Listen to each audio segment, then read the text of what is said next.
it. I was naive. I was just this nerd that had spent my whole life in classrooms with my nose in books and resources, and it just hadn't occurred to me, dumb as that sounds, that other people would actually just directly undermine me or anyone. Like, that's just not nice.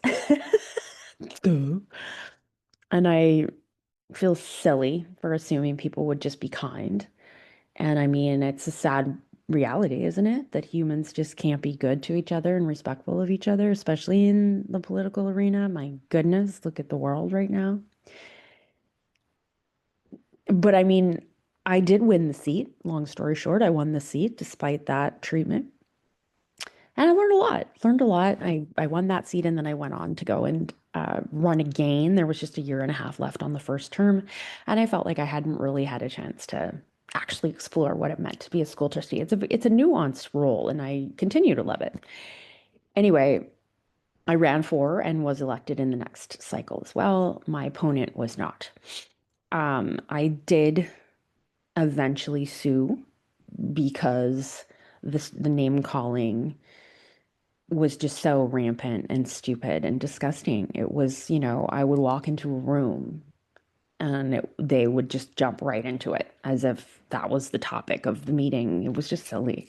So I did sue and I did win. And what a ride. I mean, what a ride. So I guess, I find humor in the journey from dedicating one's life to something so fully and so wholeheartedly, and then having that misinterpreted, or not even misinterpreted, maliciously misinterpreted and sold as something else. Now I will save the details from my trial. This thing went to trial. I was on the stand for 4 days. 4 days. I was on the stand. You guys, I was on the stand longer than Johnny Depp. For those of you that followed the Johnny Depp case, I mean, everybody did. It was the pandemic, etc. Anyway, 4 days, 4 days defending one's own honor for 4 days.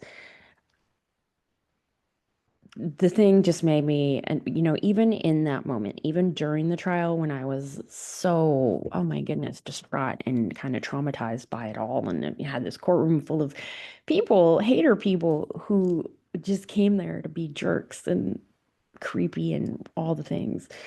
Anyway, even in all that trauma, I was like, this is gonna make a hell of a show one day. That's all I could think of. I just couldn't believe that was my reality. And I still can't believe it was my reality, which I guess is part of my process in making a show about it. Anyway, so that's a long story short.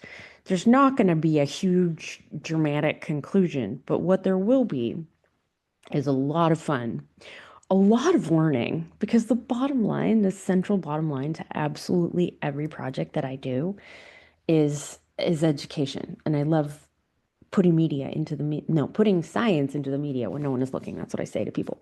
And so the show is just going to be highly entertaining. And I think it's also just a bit of it's a good metaphor for the power of misinformation, but potentially the way we can come through um, rampant willful ignorance, rampant, aggressive, willful ignorance. It's something that's ruling the day a little bit.